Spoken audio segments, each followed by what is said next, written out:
5ই August Hasina ভারতে পালিয়ে যাওয়ার পর থেকেই কিন্তু আওয়ামী লীগ নেতারা একটা নিজেদের ভিতরে গোপনে একটা আলাপ আলোচনা চলতেছে যে আসলে এই হাসিনা 15 বছর ধরে যা করেছে এবং এই গণহত্যা চালিয়ে যে ভারতে পালিয়ে গিয়েছে এটা আসলে ঠিক করেছে কিনা।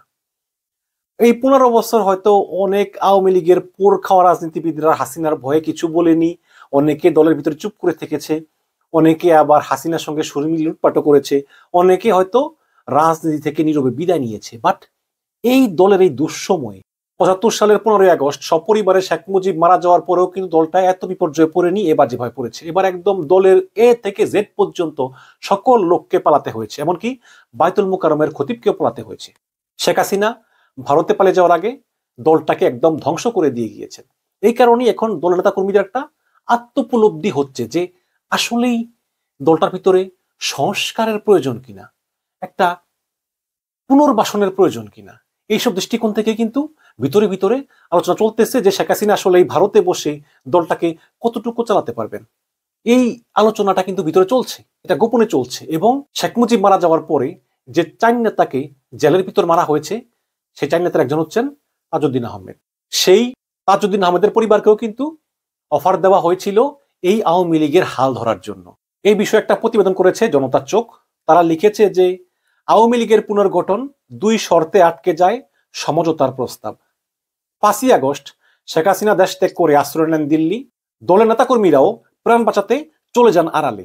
ডাক সাইটে সাবেক মন্ত্রীদের বেশিরভাগই দেশের বাইরে, অনেকেই কারাগারে বা আত্মগোপনে।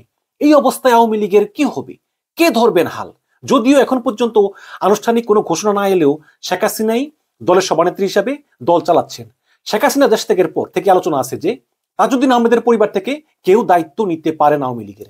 বিশেষ করে সোহেল তাজের নাম শোনা যায়। তাজউদ্দিন পরিবারের ঘনিষ্ঠ সূত্রে জানা গেছে যে দলের দায়িত্ব নেওয়ার জন্য আওয়ামী লীগের শীর্ষ পর্যায় থেকে অনুরোধ জানানো হয়েছে, করা হয়েছে।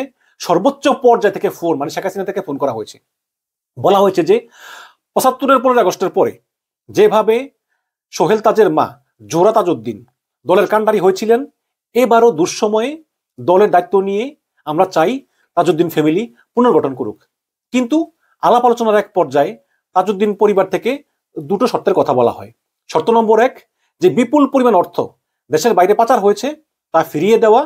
আর 2, জুলাই আগস্টে নির্বিচারে যে ধরনের গণহত্যা চালানো হয়েছে তার জন্য জনগণের কাছে ক্ষমা চাওয়া। কিন্তু এই 2 শর্তে শেখ হাসিনা রাজি হয়নি, সুতরাং আলোচনা আর এগোয়নি। ঢাকা সফররত তাজউদ্দিন আহমেদের জ্যেষ্ঠ কন্যা শারমিন আহমেদ গণমাধ্যমকে সাক্ষাৎকারে বলেছেন যে আওয়ামী লীগের উচ্চ মহল এবং শেখ হাসিনার আত্মীয় স্বজনের কাছ থেকে আমি, সোহেল এবং আমাদের কাছে ফোন কল এসেছে। তারা জানতে চেয়েছেন যে আওয়ামী লীগের হালটা ধরবো কিনা। আমি তাদের স্মরণ করিয়ে দিয়েছি যে 75 পরবর্তী সময়ে জোহরা তাজউদ্দিন আওয়ামী লীগের হাল ধরেছিলেন। তখন কিন্তু আওয়ামী লীগের অবস্থা এখনকার মতো এত খারাপ ছিল না, এর চেয়ে অনেক ভালো ছিল। আমার মা তখন আওয়ামী লীগের হাল ধরেছিলেন। তখন আওয়ামী লীগের প্রায় সবাই তৃণমূলের রাজনীতি থেকে উঠে আসা মানুষ ছিল। আমার মায়ের কথা ছিল যে যোগ্য মেধাবীদেরকে ছাত্রলীগে রিক্রুট করো। কিন্তু সংগঠনে কে আসবে না তা নিয়ে আমার মা কোনো হস্তক্ষেপ করতেন না। ফলে সংগঠনে মেধাবী তরুণ আসা শুরু করলো। কিন্তু এখন দেখেন ছাত্রলীগের কি অবস্থা, কি পরিণতি হলো দলটার। আমার আম্মা যখন আওয়ামী লীগকে গণতন্ত্রের পথে নিয়ে আসতে শুরু করলেন এবং দলকে একটা শক্ত জায়গায় নিয়ে গেলেন, তখন কি হলো? তখন আব্দুর রাজ্জাক সাহেবরা দিল্লি থেকে শেখ হাসিনাকে নিয়ে এলেন।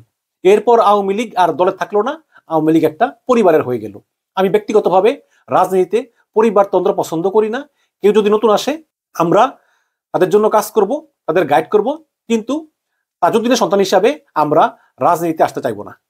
যারা ফোন কল করেছেন আমি তাদের বলেছি যে আপনারা আবার তাজউদ্দিন পরিবারের কাছে আসছেন না, আপনারা নিজেরা দলটাকে ধ্বংস করেছেন, এখন চাচ্ছেন আমরা আবার এসে দলটাকে গড়ে দেব। এরপর দলটা গড়ে দেওয়ার পরে আপনারা আবার এসে সেটার ফল নিবেন। এবার আমরা এই অবস্থা নিয়েছি যে আওয়ামী লীগের ভেতর থেকে একটা অনুশোচনা আসুক, একটা আত্মোপলব্ধি আসুক।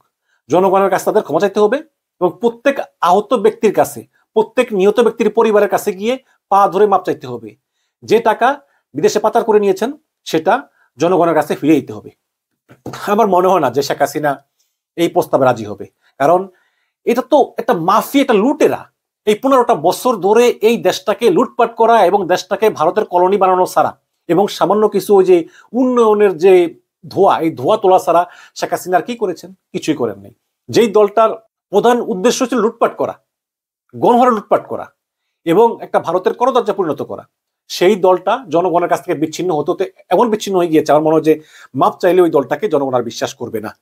তারপরেও আওয়ামী লীগ ঐতিহ্যবাহী দল, আমরা চাই তাদের আত্মোপলব্ধি হোক এবং মুজিব পরিবারকে এই দল থেকে বহিষ্কার করে নতুন নেতৃত্ব এনে যারা আসলে এই বাংলাদেশের স্বাধীনতায় বিশ্বাসী, সার্বভৌমত্বে বিশ্বাসী, গণতন্ত্রে বিশ্বাসী, সবচেয়ে বড় গণতন্ত্রে বিশ্বাসী, মানবাধিকারে বিশ্বাসী, সেরকম কিছু লোকজন নিয়ে যদি আওয়ামী লীগের পুনর্গঠন হয়, তাকে অবশ্যই বাংলাদেশের জনগণ স্বাগত জানাবে। বাট এটা আওয়ামী লীগ করবে কিনা সেটা হচ্ছে দেখার বিষয়। ধন্যবাদ।